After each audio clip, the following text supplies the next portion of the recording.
Hello friends, learn P S സിയിലേക്ക് എല്ലാവർക്കും സ്വാഗതം.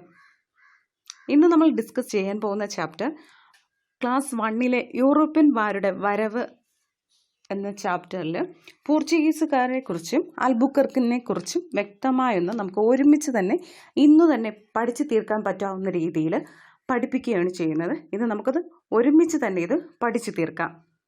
അപ്പോൾ നമുക്ക് ക്ലാസ് സ്റ്റാർട്ട് ചെയ്യാം. ആധുനിക ഇന്ത്യ ചരിത്രത്തിന് തുടക്കം കുറിച്ചത് യൂറോപ്യന്മാരുടെ ആഗമനം. ആധുനിക ഇന്ത്യ ചരിത്രത്തിന് തുടക്കം കുറിച്ചത് യൂറോപ്യന്മാരുടെ ആഗമനം. യൂറോപ്യന്മാരുടെ കടൽമാർഗമുള്ള ഇന്ത്യയിലെ ആഗമനത്തിന് വഴിതെളിയിച്ചത് 1453 തുർക്കികൾ കോൺസ്റ്റാന്റിനോപ്പിൾ പിടിച്ചെടുത്തതാണ് യൂറോപ്യന്മാരുടെ കടൽമാർഗമുള്ള ഇന്ത്യയിലേക്കുള്ള വരവിന് വഴിതെളിയിച്ചത്. അപ്പോൾ ആധുനിക ഇന്ത്യ ചരിത്രത്തിന് തുടക്കം കുറിച്ചത് തന്നെ യൂറോപ്യന്മാരുടെ ആഗമനമായിരുന്നു. യൂറോപ്യന്മാരുടെ കടൽമാർഗമുള്ള ഇന്ത്യയിലെ ആഗമനത്തിന് വഴിതെളിയിച്ചത് 1453 തുർക്കികൾ കോൺസ്റ്റാന്റിനോപ്പിൾ പിടിച്ചെടുത്തത് കാരണമാണ്.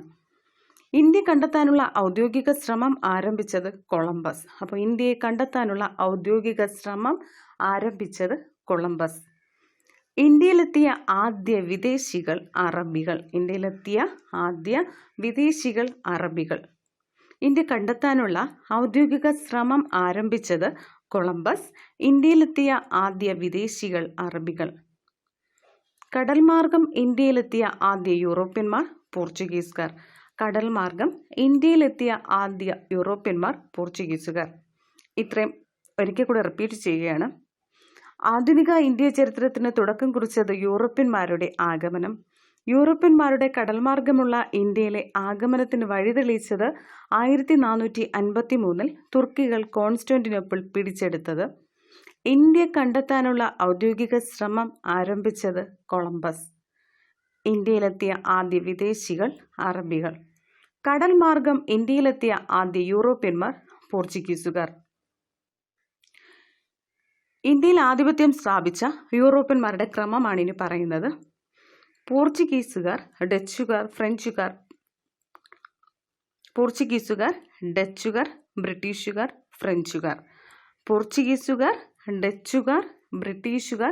ഫ്രഞ്ചുകാർ. ഇത് എളുപ്പ വഴിക്ക് പഠിക്കാൻ വേണ്ടിയിട്ട് ഒരു ചെറിയ കോഡുണ്ട്. പോഡ ബിഫെ. പോർച്ചുഗീസുകാർ, ഡച്ചുകാർ, ബ്രിട്ടീഷുകാർ, ഫ്രഞ്ചുകാർ. അപ്പോൾ ഇന്ത്യയിൽ ആധിപത്യം സ്ഥാപിച്ച യൂറോപ്യന്മാരുടെ ക്രമം പോർച്ചുഗീസുകാർ, ഡച്ചുകാർ, ബ്രിട്ടീഷുകാർ, ഫ്രഞ്ചുകാർ. അടുത്ത് പഠിക്കാൻ പോകുന്നത് കുറച്ച് പോർച്ചുഗീസുകാർ എന്നറിയപ്പെട്ടിരുന്നത് പറങ്കികൾ, ഫ്രഞ്ചുകാർ എന്നറിയപ്പെട്ടിരുന്നത് പരന്ത്രീസുകാർ, ഡച്ചുകാർ ലന്തക്കാർ, ബ്രിട്ടീഷുകാർ വെള്ളക്കാർ. അപ്പോൾ പറങ്കികൾ എന്നറിയപ്പെട്ടിരുന്നത് പോർച്ചുഗീസുകാർ, പരന്ത്രീസുകാർ, ഫ്രഞ്ചുകാർ, ലന്തക്കാർ, ഡച്ചുകാർ, വെള്ളക്കാർ, ബ്രിട്ടീഷുകാർ. ഇത് ഞാൻ പറയുമ്പോൾ നിങ്ങളത് മനസ്സിൽ ഓർമ്മിച്ചെടുക്കാൻ ശ്രമിക്കുക. പറങ്കികൾ പോർച്ചുഗീസുകാർ, പരന്ത്രീസുകാർ ഫ്രഞ്ചുകാർ, ലന്തക്കാർ ഡച്ചുകാർ, വെള്ളക്കാർ ബ്രിട്ടീഷുകാർ. ഏതു നൂറ്റാണ്ടിലാണ് യൂറോപ്യർ വ്യാപാരത്തിനായി കേരള തീരത്തെത്തുന്നത്? 15ാം നൂറ്റാണ്ടിൻ്റെ അവസാനം. ഏതു നൂറ്റാണ്ടിലാണ് യൂറോപ്യർ വ്യാപാരത്തിനായി കേരള തീരത്ത് എത്തുന്നത്? 15ാം നൂറ്റാണ്ടിൻ്റെ അവസാനം.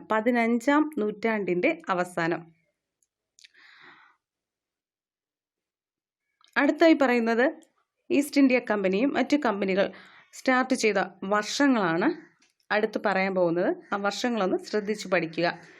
English east India company 1600. Dutch east India company 1602. അപ്പോൾ English east India company 1600, Dutch east India company 1602. Denmark east India company 1616. Portuguese east India company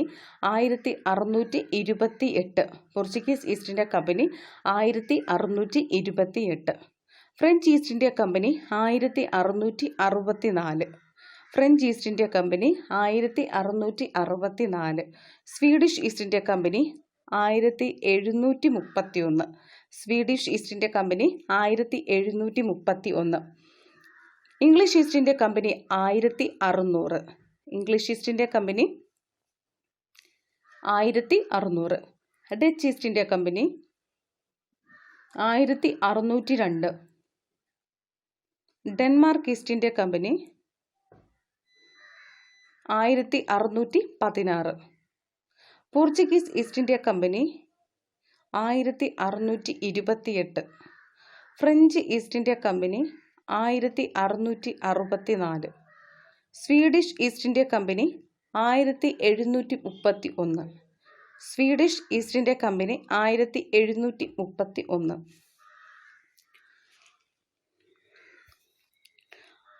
അടുത്ത പോർച്ചുഗീസുകാരെ കുറിച്ചാണ് പറയുന്നത്. Admiral of ocean Indian Ocean, admiral of Indian Ocean, admiral of Indian Ocean എന്നറിയപ്പെടുന്നത് Vasco da Gama. Admiral of Indian ocean, ഞാൻ ഇത് repeat ചെയ്ത് പറയുന്നത് പെട്ടെന്ന് പഠിച്ചു തീർക്കാൻ വേണ്ടിയിട്ടാണ്. എക്സാം ഒക്കെ അടുത്ത് വന്നുകൊണ്ടിരിക്കുകയാണ്, അതുകൊണ്ട് നമുക്കത് പെട്ടെന്ന് തന്നെ പഠിച്ചു തീർക്കേണ്ടതുണ്ട്. അഡ്മിറൽ ഓഫ് ഇന്ത്യൻ ഓഷൻ എന്നറിയപ്പെടുന്നത് വാസ്കോ ഡ ഗാമ. ഇന്ത്യയിൽ കടൽ മാർഗം കച്ചവടത്തിനായി എത്തിയത് ആദ്യ യൂറോപ്യനാണ് പോർച്ചുഗീസ്. ഇന്ത്യയിൽ കടൽ മാർഗം കച്ചവടത്തിനെത്തിയ ആദ്യ യൂറോപ്യന്മാരാണ് പോർച്ചുഗീസുകാർ. കടൽ മാർഗം ഇന്ത്യയിലെത്തിയ ആദ്യ യൂറോപ്യൻ വാസ്കോ ഡ ഗാമ. കടൽ മാർഗം ഇന്ത്യയിലെത്തിയ ആദ്യ യൂറോപ്യൻ വാസ്കോ ഡ ഗാമ. കടൽ മാർഗം ഇന്ത്യയിലെത്തിയ ആദ്യ European Vasco da Gama. Admiral of Indian Ocean, admiral of Indian Ocean എന്നറിയപ്പെടുന്നത് Vasco da Gama.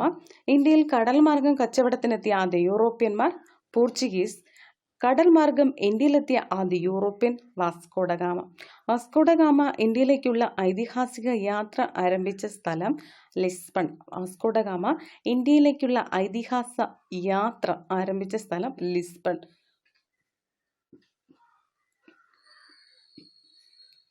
Vasco da Gama ഇന്ത്യയിലേക്കുള്ള ഐതിഹാസിക യാത്ര ആരംഭിച്ച സ്ഥലം ലിസ്ബൺ 1497 ആരംഭിച്ചത്.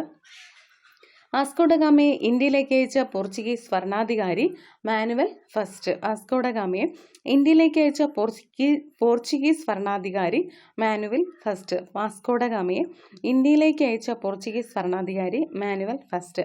വാസ്കോ ഡ ഗാമ കേരളത്തിൽ എത്തിയത് 1498 മെയ് 20. വാസ്കോ ഡ ഗാമ കേരളത്തിൽ ആദ്യമായി എത്തിയത് 1498 മെയ് 20. 1498 കോഴിക്കോട് ചേമഞ്ചേരി പഞ്ചായത്തിലെ കാപ്പാട് കടപ്പുറത്ത് പന്തലായനി ബീച്ചിലാണ് വാസ്കോ ഡ ഗാമ കാപ്പിലിറങ്ങിയത്. 1498 കോഴിക്കോട് ചേമഞ്ചേരി പഞ്ചായത്തിലെ കാപ്പാട് കടപ്പുറത്ത് പന്തലായനി ബീച്ചിലാണ് വാസ്കോ ഡ ഗാമ കപ്പലിറങ്ങിയത്. ഇത്രയൊന്ന് റിപ്പീറ്റ് ചെയ്യാം. അഡ്മിറൽ ഓഫ് ഇന്ത്യൻ ഓഷൻ എന്നറിയപ്പെടുന്നത് വാസ്കോ ഡ ഗാമ. ഇന്ത്യയിൽ കടൽ മാർഗം കച്ചവടത്തിനെത്തിയ ആദ്യ യൂറോപ്യന്മാർ പോർച്ചുഗീസുകാർ. കടൽ മാർഗം ഇന്ത്യയിലെത്തിയ ആദ്യ European Vasco da Gama. Vasco da Gama ഇന്ത്യയിലേക്കുള്ള ഐതിഹാസിക യാത്ര ആരംഭിച്ച സ്ഥലം ലിസ്ബൺ 1497. വാസ്കോ ഡ ഗാമയെ ഇന്ത്യയിലേക്ക് അയച്ച പോർച്ചുഗീസ് ഭരണാധികാരി Manuel first. Vasco da Gama കേരളത്തിൽ ആദ്യമായി എത്തിയത് 1498 മെയ് 20. 1498 കോഴിക്കോട് ചേമഞ്ചേരി പഞ്ചായത്തിലെ കാപ്പാട് കടപ്പുറത്ത് പന്തലായനി ബീച്ചിലാണ് വാസ്കോ ഡ ഗാമ കപ്പലിറങ്ങിയത്. വാസ്കോ ഡ ഗാമയ്ക്കൊപ്പം കേരളത്തിലെത്തിയ പോർച്ചുഗീസ് നാവികനാണ് അൽവാരോ വെൻഹോവ്. അപ്പോൾ വാസ്കോ ഡ ഗാമയ്ക്കൊപ്പം കേരളത്തിലെത്തിയ പോർച്ചുഗീസ് നാവികൻ അൽവാരോ വെൻഹോവ്. വാസ്കോ ഡ ഗാമയ്ക്കൊപ്പം കേരളത്തിലെത്തിയ പോർച്ചുഗീസ് നാവികൻ അൽവാരോ വെൻഹോവ്. വാസ്കോഡഗാമ സഞ്ചരിച്ച കപ്പൽ സെന്റ് ഗബ്രിയേൽ. വാസ്കോഡഗാമ സഞ്ചരിച്ച കപ്പൽ സെന്റ് ഗബ്രിയേൽ. വാസ്കോഡഗാമയെ ആദ്യ യാത്രയിൽ അനുഗമിച്ച കപ്പലുകൾ saint Raphael, saint Berrio. Saint Raphael, saint Berrio. വാസ്കോഡഗാമയോട് കച്ചവടത്തിന് എതിർപ്പ് കാട്ടിയ കേരളത്തിലെ ഭരണാധികാരി കോഴിക്കോട് സാമൂതിരി. വാസ്കോഡഗാമയോട് കച്ചവടത്തിന് എതിർപ്പ് കാട്ടിയ കേരളത്തിലെ സാമൂതിരി കോഴിക്കോട് സാമൂതിരി. വാസ്കോഡഗാമ ലിസ്ബണിലേക്ക് മടങ്ങിപ്പോയ വർഷം 1499. വാസ്കോഡഗാമ ലിസ്ബണിലേക്ക് മടങ്ങിപ്പോയ വർഷം 1499. വാസ്കോഡഗാമ രണ്ടാമതായി കേരളത്തിലെത്തിയ വർഷം 1502. വാസ്കോഡഗാമ രണ്ടാമതായി കേരളത്തിലെത്തിയ വർഷം 1502. വാസ്കോഡഗാമ അവസാനമായി, അതായത് മൂന്നാമതായി കേരളത്തിലെത്തിയ വർഷം 1524. 1524. വാസ്കോഡഗാമ കേരളത്തിൽ ആദ്യമായി എത്തിയത് 1498 മെയ് 20. രണ്ടാമതായി എത്തിയത് 1502. അവസാനമായി, അതായത് മൂന്നാമതായി കേരളത്തിലെത്തിയ വർഷം 1524. വാസ്കോഡഗാമ പോർച്ചുഗീസ് വൈസ്രോയിയായി കേരളത്തിലെത്തിയ വർഷം 1524. വാസ്കോഡഗാമ അന്തരിച്ച വർഷം 1524 ഡിസംബർ 24. വാസ്കോഡഗാമ അന്തരിച്ച വർഷം 1524 ഡിസംബർ 24. വാസ്കോഡഗാമയുടെ ഭൗതിക ശരീരം കൊച്ചിയിൽ നിന്നും മാറ്റി പോർച്ചുഗീസിലേക്ക് കൊണ്ടുപോയ വർഷം 1539. വാസ്കോഡഗാമയുടെ ഭൗതിക ശരീരം കൊച്ചിയിൽ നിന്നും മാറ്റി പോർച്ചുഗീസിലേക്ക് കൊണ്ടുപോയ വർഷം 1539. 1539. വാസ്കോഡഗാമയുടെ ഭൗതിക അവശിഷ്ടം ആദ്യം അടക്കം ചെയ്തിരുന്ന പള്ളി സെന്റ് ഫ്രാൻസിസ് ചർച്ച്, കൊച്ചി. വാസ്കോഡഗാമയുടെ ഭൗതിക അവശിഷ്ടം ആദ്യം അടക്കം ചെയ്തിരുന്ന പള്ളി സെന്റ് ഫ്രാൻസിസ്, കൊച്ചി. വാസ്കോഡഗാമയുടെ ഭൗതിക അവശിഷ്ടം ഇപ്പോൾ സ്ഥിതി ചെയ്യുന്നത് ജെറോനിമസ് കത്തീഡ്രൽ. വാസ്കോഡഗാമയുടെ ഭൗതിക അവശിഷ്ടം ഇപ്പോൾ സ്ഥിതി ചെയ്യുന്നത് ജെറോനിമസ് കത്തീഡ്രൽ, ലിസ്ബണിലാണ്.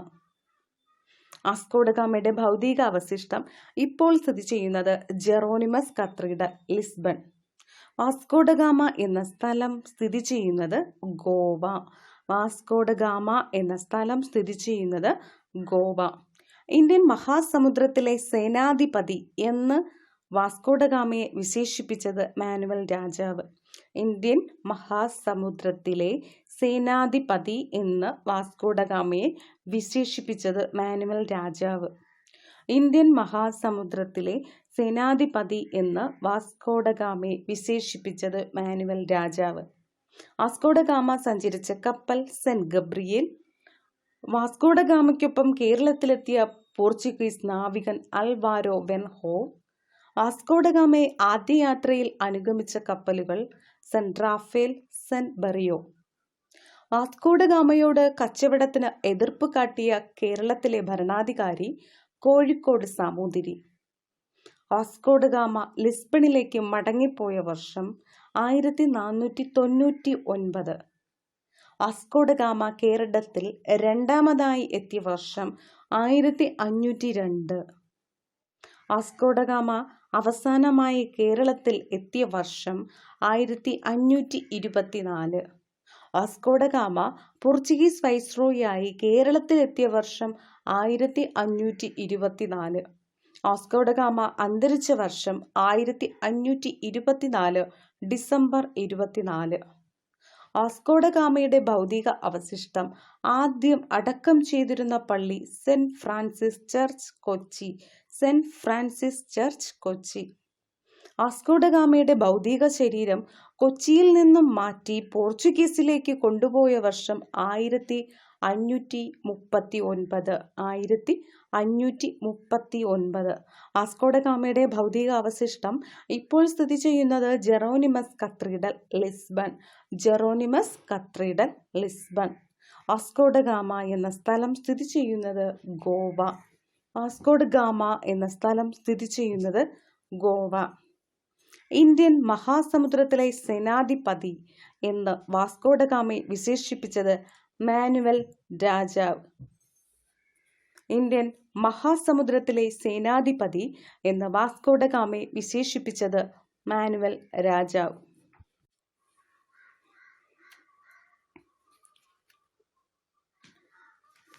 അടുത്ത് നോക്കാൻ പോകുന്നത് പോർച്ചുഗീസ് സാമ്രാജ്യത്തെക്കുറിച്ചാണ്. പോർച്ചുഗീസ് സാമ്രാജ്യം. പോർച്ചുഗീസ് ഈസ്റ്റ് ഇന്ത്യ കമ്പനി ഇന്ത്യയിൽ സ്ഥാപിതമായത് 1628. പോർച്ചുഗീസ് ഈസ്റ്റ് ഇന്ത്യ കമ്പനി ഇന്ത്യയിൽ സ്ഥാപിതമായത് 1628. പോർച്ചുഗീസ് ഈസ്റ്റ് ഇന്ത്യ കമ്പനി ഇന്ത്യയിൽ സ്ഥാപിതമായതാണ് 1628. പോർച്ചുഗീസുകാരുടെ ഇന്ത്യയിലെ പ്രധാന കോളനികൾ ഗോവ, ദാമൻ ദിയു. ഇതൊക്കെ പ്രീവിയസ് ക്വസ്റ്റ്യൻ പേപ്പേഴ്സിലുള്ള ക്വസ്റ്റ്യൻസ് ആണ്, ശ്രദ്ധിച്ചു പഠിക്കുക. പോർച്ചുഗീസുകാരുടെ ഇന്ത്യയിലെ പ്രധാന കോളനികൾ ഗോവ, ദാമൻ ദിയു. പോർച്ചുഗീസുകാരുടെ ഇന്ത്യയിലെ പ്രധാന കോളനികൾ ഗോവ, ദാമൻ ദിയു. ഇന്ത്യയിൽ ഏറ്റവും കൂടുതൽ കാലം ഭരണം നടത്തിയ യൂറോപ്യന്മാർ പോർച്ചുഗീസുകാർ. ഇന്ത്യയിൽ ഏറ്റവും കൂടുതൽ കാലം ഭരണം നടത്തിയ യൂറോപ്യന്മാർ പോർച്ചുഗീസുകാർ. ഇന്ത്യയിൽ പോർച്ചുഗീസ് സാന്നിധ്യം ഉണ്ടായിരുന്നത് 463 വർഷം. ഇന്ത്യയിൽ പോർച്ചുഗീസ് സാന്നിധ്യം ഉണ്ടായിരുന്നത് 463 വർഷം. ആദ്യമായി ഇന്ത്യയിലെത്തിയതും അവസാനമായി ഇന്ത്യ വിട്ടുപോയതുമായ യൂറോപ്യൻ ശക്തികൾ പോർച്ചുഗീസുകാർ. അപ്പോൾ ആദ്യമായി ഇന്ത്യയിലെത്തിയതും അവസാനമായി ഇന്ത്യ വിട്ടുപോയതുമായ യൂറോപ്യൻ ശക്തികൾ പോർച്ചുഗീസുകാരാണ്. ഇന്ത്യയിലെത്തിയ ആദ്യ വിദേശികൾ അറബികളായിരുന്നു. എന്നാൽ കച്ചവടത്തിനായി എത്തിയത്, അതായത് ആധിപത്യം ഇന്ത്യയിൽ സ്ഥാപിച്ചത് പോർച്ചുഗീസുകാരായിരുന്നു. പോർച്ചുഗീസുകാരുടെ ഇന്ത്യയിലെ ആദ്യത്തെ തലസ്ഥാനം കൊച്ചി. പോർച്ചുഗീസുകാരുടെ ഇന്ത്യയിലെ ആദ്യ തലസ്ഥാനം കൊച്ചി. പോർച്ചുഗീസുകാരുടെ ഇന്ത്യയിലെ പിൽക്കാല തലസ്ഥാനം ഗോവ. പോർച്ചുഗീസുകാരുടെ ആദ്യ തലസ്ഥാനം കൊച്ചി. പോർച്ചുഗീസുകാരുടെ ഇന്ത്യയിലെ പിൽക്കാല തലസ്ഥാനം ഗോവ. പോർച്ചുഗീസുകാർ ഗോവ പിടിച്ചെടുത്തത് ബീജാപ്പൂർ സുൽത്താനിൽ നിന്ന്. പോർച്ചുഗീസുകാർ ഗോവ പിടിച്ചെടുത്തത് ബീജാപ്പൂർ സുൽത്താനിൽ നിന്ന് 1510 പിടിച്ചെടുത്തത്. ഇന്ത്യയുമായി കച്ചവട ബന്ധം സ്ഥാപിച്ച കത്തോലിക്കൻ മതവിഭാഗക്കാർ പോർച്ചുഗീസുകാർ. ഇന്ത്യയുമായി കച്ചവട ബന്ധം സ്ഥാപിച്ച കത്തോലിക്കൻ മതവിഭാഗക്കാർ പോർച്ചുഗീസുകാർ. പോർച്ചുഗീസ് രാജാവ് ഇംഗ്ലണ്ടിലെ ചാൾസ് രണ്ടാമന് സ്ത്രീധനമായി നൽകിയ ഇന്ത്യൻ പ്രദേശമാണ് ബോംബെ ദ്വീപ്. പോർച്ചുഗീസ് രാജാവ് ഇംഗ്ലണ്ടിലെ ചാൾസ് രണ്ടാമന് സ്ത്രീധനമായി നൽകിയ ഇന്ത്യയിൽ പ്രദേശമാണ് ബോംബെ ദ്വീപ്. കാപ്യ എന്ന് പോർച്ചുഗീസ് വിളിച്ചിരുന്ന സ്ഥലം കാപ്പാട്. കാപ്യ എന്ന് പോർച്ചുഗീസുകാർ വിളിച്ചിരുന്ന സ്ഥലം Kappad. Portuguese east India company ഇന്ത്യയിൽ സ്ഥാപിച്ചത് 1628. പോർച്ചുഗീസ് ഈസ്റ്റ് ഇന്ത്യ കമ്പനി ഇന്ത്യയിൽ സ്ഥാപിച്ചത് 1628. പോർച്ചുഗീസുകാരുടെ ഇന്ത്യയിലെ പ്രധാന കോളനികൾ ഗോവ, ദാമൻ ദിയു. ഇന്ത്യയിൽ ഏറ്റവും കൂടുതൽ കാലം ഭരണം നടത്തിയ യൂറോപ്യന്മാർ പോർച്ചുഗീസുകാർ. ഇന്ത്യയിൽ പോർച്ചുഗീസ് സാന്നിധ്യം ഉണ്ടായിരുന്നത് 463 വർഷം. ആദ്യമായി ഇന്ത്യയിലെത്തിയതും അവസാനമായി ഇന്ത്യ വിട്ടുപോയതുമായ യൂറോപ്യൻ ശക്തികൾ പോർച്ചുഗീസുകാർ. പോർച്ചുഗീസുകാരുടെ ഇന്ത്യയിലെ ആദ്യത്തെ തലസ്ഥാനം കൊച്ചി. പോർച്ചുഗീസുകാരുടെ ഇന്ത്യയിലെ പിൽക്കാല തലസ്ഥാനം ഗോവ. പോർച്ചുഗീസുകാർ ഗോവ പിടിച്ചെടുത്തത് ബീജാപ്പൂർ സുൽത്താനിൽ നിന്ന് 1510. ഇന്ത്യയുമായി കച്ചവട ബന്ധം സ്ഥാപിച്ച കത്തോലിക്കൻ മതവിഭാഗക്കാർ പോർച്ചുഗീസുകാർ.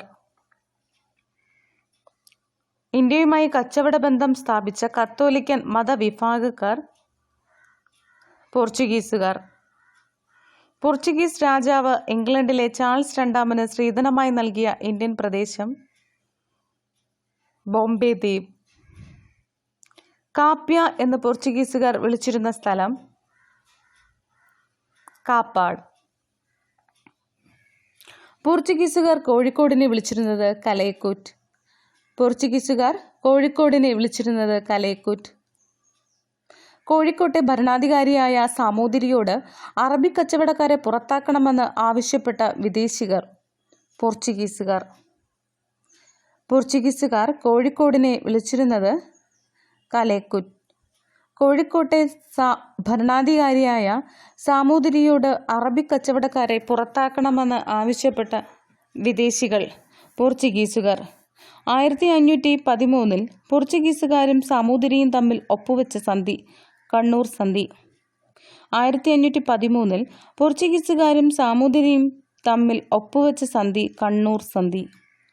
1540 പോർച്ചുഗീസുകാരും കോഴിക്കോടും തമ്മിൽ ഒപ്പുവെച്ച സന്ധി പൊന്നാനി സന്ധി. 1540 പോർച്ചുഗീസുകാരും കോഴിക്കോടും തമ്മിൽ ഒപ്പുവെച്ച സന്ധി പൊന്നാനി സന്ധി. 1540 പോർച്ചുഗീസുകാരും കോഴിക്കോടും തമ്മിൽ ഒപ്പുവെച്ച സന്ധി പൊന്നാനി സന്ധി. 1540 പോർച്ചുഗീസുകാരും കോഴിക്കോടും തമ്മിൽ ഒപ്പുവെച്ച സന്ധി പൊന്നാനി സന്ധി. വാസ്കോഡ ഗാമയുടെ പിൻഗാമിയായി ഇന്ത്യയിലെത്തിയ പോർച്ചുഗീസ് നാവികൻ അൽവാരിസ് കബ്രാൾ. വാസ്കോഡ ഗാമയുടെ പിൻഗാമിയായി ഇന്ത്യയിലെത്തിയ പോർച്ചുഗീസ് നാവികൻ അൽവാരിസ് കബ്രാൾ. കൊച്ചിയിൽ പണ്ടകശാല സ്ഥാപിച്ച പോർച്ചുഗീസ് നാവികൻ അൽവാരിസ് കബ്രാൾ. കൊച്ചിയിൽ പണ്ടകശാല സ്ഥാപിച്ച പോർച്ചുഗീസ് നാവികൻ അൽവാരിസ് കബ്രാൾ. ഇന്ത്യയിലെ ആദ്യ Portuguese viceroy Francisco de Almeida 1005 നിയമിതനായി. ഇന്ത്യയിലെ ആദ്യ Portuguese viceroy Francisco de Almeida. കൊച്ചിയിൽ പണ്ടകശാല സ്ഥാപിച്ച പോർച്ചുഗീസ് നാവികൻ അൽവാരിസ് കബ്രാൾ. വാസ്കോഡ ഗാമയുടെ പിൻഗാമിയായി ഇന്ത്യയിലെത്തിയ പോർച്ചുഗീസ് നാവികൻ അൽവാരിസ് കബ്രാൾ. ഇന്ത്യയിൽ നീലജല നയം ബ്ലൂ വാട്ടർ പോളിസി ആവിഷ്കരിച്ച പോർച്ചുഗീസ് വൈസ്രോയി അൽമേഡ. ഇന്ത്യയിൽ നീലജല നയം ആവിഷ്കരിച്ച പോർച്ചുഗീസ് വൈസ്രോയി അൽമേഡ. ചാലിയം കോട്ടയിലെ വിജയത്തെ പ്രകീർത്തിച്ചുകൊണ്ട് 16-ാം നൂറ്റാണ്ടിൽ എഴുതപ്പെട്ട അറബി കാവ്യം ഫത്ഹുൽ മുബീൻ വ്യക്തമായ വിജയം എന്നാണ് അർത്ഥമാക്കുന്നത്.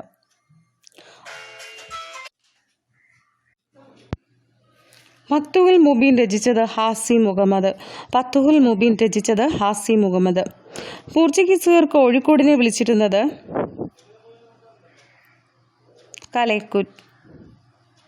കോഴിക്കോട്ടെ ഭരണാധികാരിയായ സാമൂതിരിയോട് അറബി കച്ചവടക്കാരെ പുറത്താക്കണമെന്ന് ആവശ്യപ്പെട്ട വിദേശികൾ പോർച്ചുഗീസുകാർ. 1513 പോർച്ചുഗീസുകാരും സാമൂതിരിയും തമ്മിൽ ഒപ്പുവെച്ച സന്ധി കണ്ണൂർ സന്ധി. 1540 പോർച്ചുഗീസുകാരും കോഴിക്കോടും തമ്മിൽ ഒപ്പുവെച്ച സന്ധി പൊന്നാനി സന്ധി. വാസ്കോഡ ഗാമയുടെ പിൻഗാമിയായി ഇന്ത്യയിലെത്തിയ പോർച്ചുഗീസ് നാവികൻ അൽവാരിസ് കബ്രാൾ. കൊച്ചിയിൽ പണ്ടകശാല സ്ഥാപിച്ച പോർച്ചുഗീസ് നാവികൻ അൽവാരിസ് കബ്രാൾ. ഇന്ത്യയിലെ ആദ്യ Portuguese viceroy Francisco de Almeida. ഇന്ത്യയിൽ നീലജല നയം ആവിഷ്കരിച്ച പോർച്ചുഗീസ് വൈസ്രോയി അൽമേഡ. ചാലിയം കോട്ടയിലെ വിജയത്തെ പ്രകീർത്തിച്ചുകൊണ്ട് 16-ാം നൂറ്റാണ്ടിൽ എഴുതപ്പെട്ട അറബി കാവ്യം ഫത്ഹുൽ മുബീൻ വ്യക്തമായ വിജയം. ഫത്ഹുൽ മുബീൻ രചിച്ചത് ഹാസി മുഹമ്മദ്. പോർച്ചുഗീസ് ഇന്ത്യയിലെ അവസാനത്തേതും 128ാമത്തേതുമായ governor general Antonio വാസിലോ E Silva. Portuguese ഇന്ത്യയിലെ അവസാനത്തേതും 128ാമത്തേതുമായ governor general Antonio വാസിലോ E Silva. പോർച്ചുഗീസുകാരിൽ നിന്ന് ഗോവയെ മോചിപ്പിച്ചത് 1961 ഡിസംബർ 19.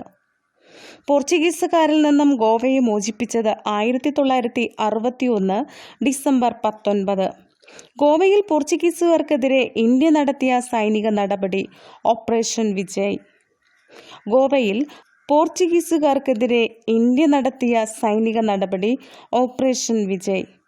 ഗോവയിലെ സൈനിക നടപടിയെ പോലീസ് ആക്ഷൻ എന്ന് വിശേഷിപ്പിച്ചത് വി.കെ. കൃഷ്ണമേനോൻ.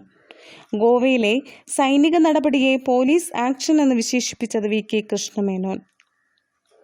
കേരളത്തിൽ പോർച്ചുഗീസ് അതിക്രമങ്ങളെക്കുറിച്ച് പ്രതിപാദിക്കുന്ന കൃതിയാണ് തുഫ്തുൽ മുജാഹിദീൻ. കേരളത്തിൽ പോർച്ചുഗീസ് അതിക്രമങ്ങളെക്കുറിച്ച് പ്രതിപാദിക്കുന്ന കൃതി തുഹ്ഫത്തുൽ മുജാഹിദീൻ. കേരളത്തിൽ രചിക്കപ്പെട്ട ആദ്യ ചരിത്രകൃതിയായി പണ്ഡിതന്മാർ കണക്കാക്കുന്നതും തുഹ്ഫത്തുൽ മുജാഹിദീൻ. തുഹ്ഫത്തുൽ മുജാഹിദീൻ രചിച്ചത് ഷെയ്ഖ് സൈനുദ്ദീൻ മഖ്ദൂം. തുഹ്ഫത്തുൽ മുജാഹിദീൻ രചിച്ച ഭാഷ അറബി.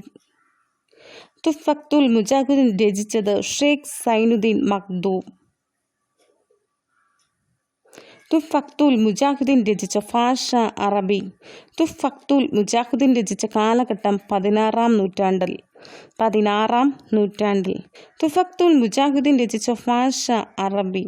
തുഹ്ഫത്തുൽ മുജാഹിദീൻ രചിച്ച കാലഘട്ടം 16-ാം നൂറ്റാണ്ട്. കേരളത്തിൽ പോർച്ചുഗീസ് അതിക്രമങ്ങളെക്കുറിച്ച് പ്രതിപാദിക്കുന്ന കൃതിയാണ് തുഹ്ഫത്തുൽ മുജാഹിദീൻ. കേരളത്തിൽ രചിക്കപ്പെട്ട ആദ്യ ചരിത്രകൃതിയായി പണ്ഡിതന്മാർ കണക്കാക്കുന്ന കൃതി തുഹ്ഫത്തുൽ മുജാഹിദീൻ. ഫത്തുഹുൽ മുബീൻ രചിച്ചത് ഹാസി മുഹമ്മദ്. ഫത്തുഹുൽ മുബീൻ രചിച്ചത് ഹാസി മുഹമ്മദ്. പോർച്ചുഗീസ് ഇന്ത്യയിലെ അവസാനത്തേതും 128ാമത്തേതുമായ governor general Antonio വാസിലോ E Silva. Portuguese ഇന്ത്യയിലെ അവസാനത്തേതും 128ാമത്തേതുമായ governor general Antonio വാസിലോ E Silva. പോർച്ചുഗീസുകാരിൽ നിന്ന് ഗോവയെ മോചിപ്പിച്ചത് 1961 ഡിസംബർ 19. പോർച്ചുഗീസുകാരിൽ നിന്നും ഗോവയെ മോചിപ്പിച്ചത് 1961 ഡിസംബർ 19. ഗോവയിൽ പോർച്ചുഗീസുകാർക്കെതിരെ ഇന്ത്യ നടത്തിയ സൈനിക നടപടി ഓപ്പറേഷൻ വിജയ്. ഗോവയിൽ പോർച്ചുഗീസുകാർക്കെതിരെ ഇന്ത്യ നടത്തിയ സൈനിക നടപടി ഓപ്പറേഷൻ വിജയ്. ഗോവയിലെ സൈനിക നടപടിയെ പോലീസ് ആക്ഷൻ എന്ന് വിശേഷിപ്പിച്ചത് വി.കെ. കൃഷ്ണമേനോൻ. ഗോവയിലെ സൈനിക നടപടിയെ പോലീസ് ആക്ഷൻ എന്ന് വിശേഷിപ്പിച്ചത് വി.കെ. കൃഷ്ണമേനോൻ. അടുത്തായി പറയാൻ പോകുന്നത് അൽബുക്കറിനെ കുറിച്ചുള്ള പോയിന്റ്സ് ആണ്. ഇന്ത്യയിലെ രണ്ടാമത്തെ പോർച്ചുഗീസ് വൈസ്രോയി അൽബുക്കർക്ക്. ഇന്ത്യയിലെ രണ്ടാമത്തെ പോർച്ചുഗീസ് വൈസ്രോയി അൽബുക്കർക്ക്. ഇന്ത്യയിൽ പോർച്ചുഗീസ് സാമ്രാജ്യത്തിന്റെ സ്ഥാപകനായി അറിയപ്പെടുന്നതും അൽബുക്കർക്ക്. ഇന്ത്യയിൽ പോർച്ചുഗീസ് സാമ്രാജ്യത്തിന്റെ സ്ഥാപകനായി അറിയപ്പെടുന്ന വ്യക്തിയും അൽബുക്കർക്ക്. ഏറ്റവും ശക്തനായ പോർച്ചുഗീസ് വൈസ്രോയി അൽബുക്കർക്ക്. ഇന്ത്യയിൽ മിശ്ര കോളനി സമ്പ്രദായം ആവിഷ്കരിച്ച പോർച്ചുഗീസ് വൈസ്രോയിയും അൽബുക്കർക്ക്. അപ്പോൾ ഇന്ത്യയിലെ രണ്ടാമത്തെ പോർച്ചുഗീസ് വൈസ്രോയി അൽബുക്കർക്ക്. ഇന്ത്യയിൽ പോർച്ചുഗീസ് സാമ്രാജ്യത്തിന്റെ സ്ഥാപകനായി അറിയപ്പെടുന്ന വ്യക്തിയും അൽബുക്കർക്ക്. ഏറ്റവും ശക്തനായ പോർച്ചുഗീസ് എന്ന വൈസ്രോയി അൽബുക്കർക്ക്. ഇന്ത്യയിൽ മിശ്ര കോളനി സമ്പ്രദായം ആവിഷ്കരിച്ച പോർച്ചുഗീസ് വൈസ്രോയി അൽബുക്കർക്ക്. കോഴിക്കോട് നഗരത്തെ ആക്രമിച്ച പോർച്ചുഗീസ് വൈസ്രോയി അൽബുക്കർക്ക്. കോഴിക്കോട് നഗരത്തെ ആക്രമിച്ച പോർച്ചുഗീസ് വൈസ്രോയി അൽബുക്കർക്ക്. ഇന്ത്യയിലെ ആദ്യ യൂറോപ്യൻ കോട്ടയായ പള്ളിപ്പുറം കോട്ട നിർമ്മിച്ചത് പോർച്ചുഗീസുകാരാണ്. ഇന്ത്യയിലെ ആദ്യ യൂറോപ്യൻ കോട്ടയായ പള്ളിപ്പുറം കോട്ട നിർമ്മിച്ച പോർച്ചുഗീസുകാർ 1503 പള്ളിപ്പുറം കോട്ട നിർമ്മിച്ചത്. 1503 പള്ളിപ്പുറം കോട്ട നിർമ്മിച്ചത്. ഗോവ പിടിച്ചെടുക്കാൻ നേതൃത്വം നൽകിയ വൈസ്രോയി അൽബുക്കർക്ക്. കൊച്ചിയിൽ നിന്ന് ഗോവയിലേക്ക് തലസ്ഥാനം മാറ്റിയ വ്യക്തിയും അൽബുക്കർക്ക്.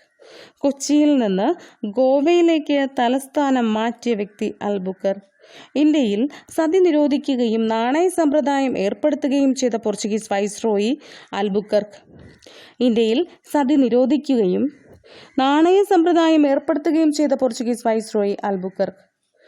ഇന്ത്യയിലെ രണ്ടാമത്തെ പോർച്ചുഗീസ് വൈസ്രോയി അൽബുക്കർക്ക്. ഇന്ത്യയിൽ പോർച്ചുഗീസ് സാമ്രാജ്യത്തിന്റെ സ്ഥാപകനായി അറിയപ്പെടുന്ന വ്യക്തി അൽബുക്കർക്ക്. ഏറ്റവും ശക്തനായ Portuguese viceroy Albuquerque. Mishra colony സമ്പ്രദായം ആവിഷ്കരിച്ച പോർച്ചുഗീസ് വൈസ്രോയി ആൽബുക്കർക്ക്. കോഴിക്കോട് നഗരത്തെ ആക്രമിച്ച പോർച്ചുഗീസ് വൈസ്രോയി ആൽബുക്കർക്ക്. ഇന്ത്യയിലെ ആദ്യ യൂറോപ്യൻ കോട്ടയായ പള്ളിപ്പുറം കോട്ട നിർമ്മിച്ച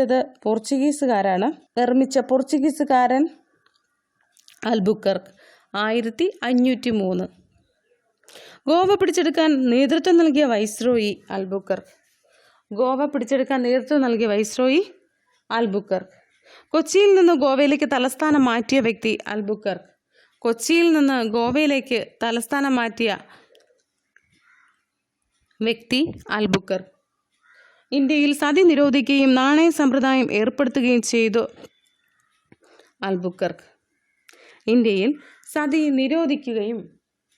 നാണയ സമ്പ്രദായം ഏർപ്പെടുത്തുകയും ചെയ്ത പോർച്ചുഗീസ് വൈസ്രോയി ആൽബുക്കർക്ക്.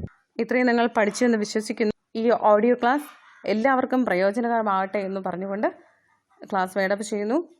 നന്ദി, നമസ്കാരം.